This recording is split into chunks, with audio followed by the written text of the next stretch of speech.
बिस्मिल्लाहिर्रहमानिर्रहीम। अस्सलामु अलैकुम। आज आवर बॉडी का थर्ड पार्ट के साथ हाजिर हूँ। मैंने स्टार्ट किया था कि जिसने अपने आप को पहचाना उसने गोया अपने रब को पहचाना। इसी सिलसिले में आज मज़ीद कुछ इन्फॉर्मेशन देना चाहता हूँ। हम रोज़मर्रा में कुछ बॉडी की मूवमेंट्स करते हैं जो हम कर तो रहे होते हैं, लेकिन हमें उसकी रीज़न्स नहीं पता होती, उसका फ़ायदा भी नहीं हमें पता होता। मसलन हम गाहे बगाहे यॉनिंग करते हैं, जमाही लेते हैं। अब ये जमाही क्यों आती है, यॉनिंग क्यों आती है, what is its reason? Actually होता ही है कि whenever we are totally bored और whatsoever is happening there, we are taking no interest in that task.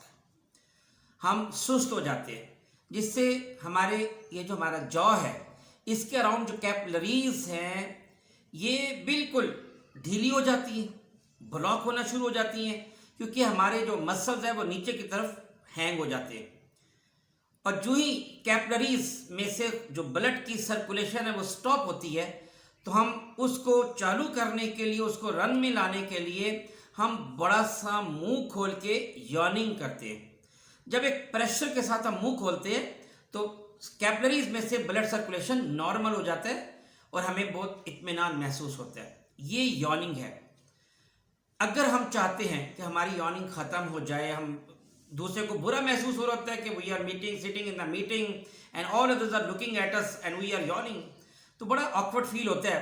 तो बेहतर है उस वक्त अगर हम ठंडा मशरूब पी लें, या एक और तरीका, जोर जोर से तेज तेज आप सांस लें, तब भी आपकी यॉर्निंग खत्म हो जाएगी। दूसरी movement mostly we do whenever in the morning time we get up और continuously for 2-3 hours we are sitting on some chair और on some bed and then we get up. जब हम उठते हैं तो उस वक्त हमारे जिस्म में ऐसे लगता है कि जैसे हमारी जान जिस्म की खत्म हो रही है। तो फिर हम वी स्ट्रेच आवर लिम्स, हम पूरे जिस्म की अंगड़ाई लेते हैं। असल में ये भी जमाही की एक किस्म है, लेकिन ये पूरे जिस्म की जमाही है। होता क्या है कि जब कैपिलरीज में से ब्लड सर्कुलेशन स्टॉप होती है तो ऑक्सीजन हमारे जिस्म में पहुंचना बंद हो जाती है। जब हम अंगड़ाई लेते हैं, हम स्ट्रेच करते हैं अपने लिम्स को, कैपिलरीज खुल जाती हैं और पूरे जिस्म में ऑक्सीजन पहुंचना शुरू हो जाती है और हमें इत्मीनान महसूस होता है। एक तीसरी मूवमेंट जो हम अक्सर करते हैं और मोस्टली आपने देखा होगा कि ज़्यादा खाना खाने के बाद हम करते हैं, दैट इज़ बेल्चिंग, जिसको उर्दू में डकार कहते हैं। होता क्या है, whenever we are taking our lunch और डिनर, हम कोई अपना मील खा रहे हैं, we are eating very speedily, तो आपको महसूस नहीं होता कि along with the morsel you are taking too much air into our stomach. हम खाना खाने के साथ जब हम तेज तेज खाना खाते हैं तो बहुत सी हवा भी हम अपने अंदर लेके जा रहे होते हैं। इसीलिए इस्लाम में है कि आप आराम आराम से खाएं, चबा चबा के खाएं, हत्ता कि एक लुकमा जब बिल्कुल क्रश हो जाए तो आप उसको फिर स्वैलो करें। तो जब तेज खाते हैं तो ऑक्सीजन, हवा बहुत सारी हमारे स्टमक में चली जाती है। जब हवा बहुत अंदर इकट्ठी हो जाती है, then at a time with pressure and powerful sound it comes out. तो ये हमारा डकार है। एक और चीज़ अक्सर हमें बहुत बॉदरेशन फील होती है, we are sitting in one company, some friends are sitting along with us, और हम दो दोस्तों में बैठे हैं, रिश्तेदारों में बैठे हैं, हमारे स्टमक से बर्पिंग साउंड आने लग जाती है, रंबलिंग साउंड आने लग जाती है, गुड़गुड़ जिसको हम कहते हैं, मैदे में गुड़गुड़ होती है। तो ये क्या है? Actually we have taken one meal, it is not properly digested and we have taken the other meal। अभी हमने एक खाना खाया है, उसको अभी हमने हजम नहीं किया और हमने दूसरा खाना खा लिया। अभी वो पहले के जमे है और हमने और खाना खा लिया, अभी वो अच्छी तरह हमने डाइजेस्ट नहीं किया तो हमने नेक्स्ट खाना खा लिया, जिसकी वजह से खाना मुसलसल हमारे स्टमक में इकट्ठा होता जाता है। इकट्ठा होके वो स्मेल भी देने लग जाते हैं और उसमें बबल पैदा हो जाते हैं। ये बबल जो हमारे अंदर आवाज़ पैदा करते हैं, रंबलिंग साउंड पैदा करते हैं, हम बर्पिंग साउंड पैदा करते हैं, इसको मैदे की गुड़गुड़ का नाम देते हैं। एक और चीज़, जो हर वक्त खासतौर पे गर्मियों में हमें पसीना आता है। होता ये है कि एक्चुअली हमारे जिस्म में, हमारी स्किन में पर्स्पिरेटरी ग्लैंड्स हैं। जब भी हमारा जिस्म गर्म होता है तो उसकी वजह से हमारे स्वेट होल्स है हमारी स्किन के अंदर, उस स्वेट होल से पानी, वाटर और मिनरल्स की शक्ल में एक लिक्विड बाहर आता है, दैट इज स्वेट। ये हमारा पसीना है। आपको ये पता होना चाहिए कि इस पसीना आने का फायदा भी है। नंबर 1, इससे हमारे जिस्म का जो टेम्परेचर है वो रेगुलेट हो जाता है, और सबसे बड़ा फायदा ये होता है इससे कैलोरीज बर्न होती हैं, और इससे भी बड़ा फायदा हमारा इम्यून सिस्टम बहुत स्ट्रांग हो जाता है। जिन आदमियों को पसीना नहीं आता वो मोस्टली बड़ी उम्र में आके बहुत ज़्यादा बीमार रहते हैं। तो ये बहुत बड़े इसके फायदे भी हैं। और ख़ास तौर पे एक और बात बताता चलो कि इससे हमारी स्किन भी फ्रेश होती है। उसके अलावा एक अगली जो हमारी मूवमेंट है जो हम मोस्टली करते हैं, दैट इज स्नीजिंग, हमारी छींक। अब छींक में असल में होता है कि when any particles of dust stuck in our respiratory canal, हमारी जो सांस की नाली है उसमें हमारे कोई डस्ट पार्टिकल जो ही हमारे एंटर होता है, अंदर होता है, उससे हमें सांस लेने में दिक्कत होती है। तो अल्लाह ताला ने, कुदरत ने एक निज़ाम रख दिया कि जब भी वो ऐसा होगा तो इमीडिएट हम थोड़ा सा अपने लंग्स पे जोर दे के हम जोरदार आवाज़ के साथ हम हवा को बाहर फेंकते हैं, और आपको पता चले कि ये जो छींक होती है इसकी स्पीड तकरीबन 100 माइल पर आवर होती है, कोई कम नहीं होती, बहुत ज़्यादा स्पीड के साथ हम हवा बाहर निकालते हैं। This is sneezing. एक और चीज़ जो हमारे अक्सर बॉदरेशन का हमारे लिए बाइस बनती है, दैट इज आवर स्नोरिंग, हमारे खर्राटे। हम अक्सर जो लोग ज़्यादा खर्राटे रहते हैं उनकी कोशिश होती है कि वो किसी मजलिस में, महफिल में रात के वक्त मत सोए, वो अकेले किसी तन्हा कमरे में सोए। उनको बहुत खुद भी फील होता है कि बहुत ऑकवर्ड फील हो रहा होता है कि हम कोई जैसे मेहमान बन के कहीं जाते हैं या हम घर में मेहमान आए हैं, तो उनकी कोशिश होती है कि वो टोटल उनसे सेपरेट हो जाएं। तो इसकी 2 रीज़न पहली तो हैं खराटों की। नंबर 1, साइनस इन्फेक्शन भी इसकी रीज़न है।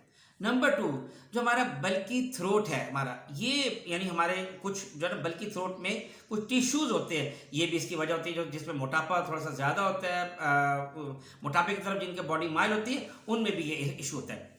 अब होता क्या है कि रात को सोते हुए हमारी जो नॉस्ट्रिल्स की वॉल्स है ये लूज होके हैंग हो जाती है, नीचे की तरफ हो जाती हैं, ढलक जाती हैं, जिससे हमारी जो रेस्पिरेटरी, हमारे जो नाक के जरिए जो हम सांस ले रहे हैं, हमारी वो कैनाल, रेस्पिरेटरी कैनाल, ये इसका मुंह बिल्कुल तंग हो जाता है, स्क्वीज हो जाता है। तो हमें सांस लेने में बहुत दिक्कत हो रही होती है, तो हम फिर मुंह के जरिए सांस लेते हैं, और जब हम मुंह के जरिए जोर से सांस लेते हैं तो हमारे हलक के अंदर, जिसको हलक का कव्वा कहते हैं, इंग्लिश में इसको यूविला कहते हैं, ये यूविला भी जोर जोर से हिलता है और हमें हमारी आवाज़ जोर जोर से बाहर आ रही होती है। This is snoring. जिनके नेसल टिश्यूज थोड़े से फ्लॉपी हों उनमें भी ये खराटे का मर्ज पाया जाता है। इसका हल भी बता दूं, अगर कमरे के अंदर ह्यूमिडिटी होगी, आप पानी का कोई टब भर के, बाल्टी भर के कमरे में रख दें जिससे कमरे के अंदर ह्यूमिडिटी पाई जाए, तो इससे भी आपके खराटे काफ़ी हद तक कम हो जाएंगे। एक और बहुत बड़ा इशू जो हमारे जिस्म के साथ आता है वो हमारे बैड स्मेल ऑफ आर्मपिट, बगल के अंदर बदबू पाई जाती है, और हम अक्सर, हमारी कोशिश होती है कि हम किसी ऐसी जगह पे नज़दीक किसी इंसान के नाम जब हम बहुत से पसीने में नहाए होंगे। देखिए अब इसकी रीज़न, हमारे पूरी स्किन में ना हमारे रेस्पिरेटरी ग्लैंड्स हैं, और हमारी बगल के अंदर भी रेस्पिरेटरी ग्लैंड्स पाए जाते हैं, पर्स्पिरेटरी ग्लैंड्स पाए जाते हैं। तो ये जो हमारे पर्स्पिरेटरी ग्लैंड्स हैं, यहाँ पे हमारे बगल के अंदर बैक्टीरिया मौजूद होते हैं। They take food from those perspiratory glands and then excrete such substances that produce bad smell. ये बैक्टीरिया होते हैं जो एक्सक्रीट करते हैं ऐसे सब्सटेंस जिससे बदबू हमारी बगल में पैदा होती है। इसका सोल्यूशन भी बताता चलूँ कि जब भी आप कोई वर्जिश करके आते हैं, एक्सरसाइज करके आते हैं, वॉक करके आते हैं, या आपको बहुत पसीना आता है तो आप एक दफ़ा नहाएं। नहाने के बाद अच्छे खुश्क तौलिए से आर्मपिट को अच्छी तरह खुश्क करके कोई परफ्यूम्ड क्रीम आप लगा लें, 24 घंटे तक आपके बगल से बदबू नहीं आएगी। एक और इशू, हिकअप, हिचकी। अक्सर हम बार बार कहते हैं।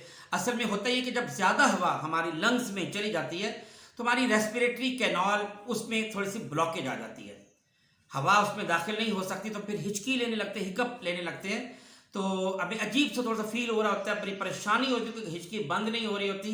तो उसका हल ये है कि आप इमीडिएट पानी पी लें, ज़्यादा पानी पी लें। अगर आप कहीं किसी बात से खौफजदा हो जाएंगे तब भी ये हिचकी बंद हो जाती है। लीमू खाने से भी बेहतर हो जाती है, हिचकी बंद हो जाती है, गरारे करने से हो जाती है। और एक और मज़ेदार हाल बताऊं, अगर आप अपनी ज़ुबान को पकड़ के ज़ोर से खींचेंगे तो भी हिचकी बंद हो जाएगी। एक और इशू, आमतौर पे सोते हुए ये इशू आ जाता है, that is called breath trap. इसको उर्दू में उथू या उच्छू भी कहते हैं। होता ये कि when a food particle creates blockage in taking breath, तो हमें उथू लग जाता है। We suffer the breath trap.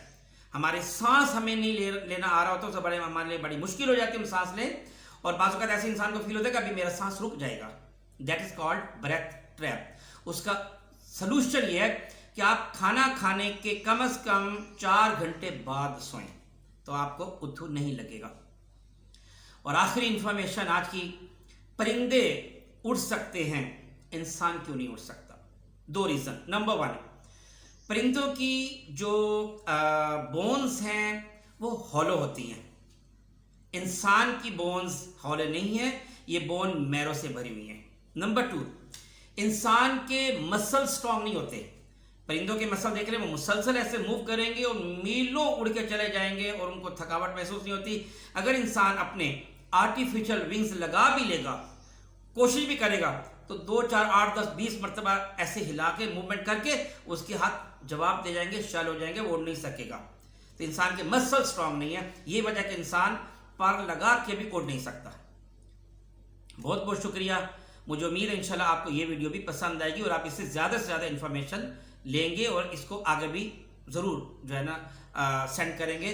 Thank you very much. अस्सलाम वालेकुम वरहमतुल्लाहि वबरकातुहू।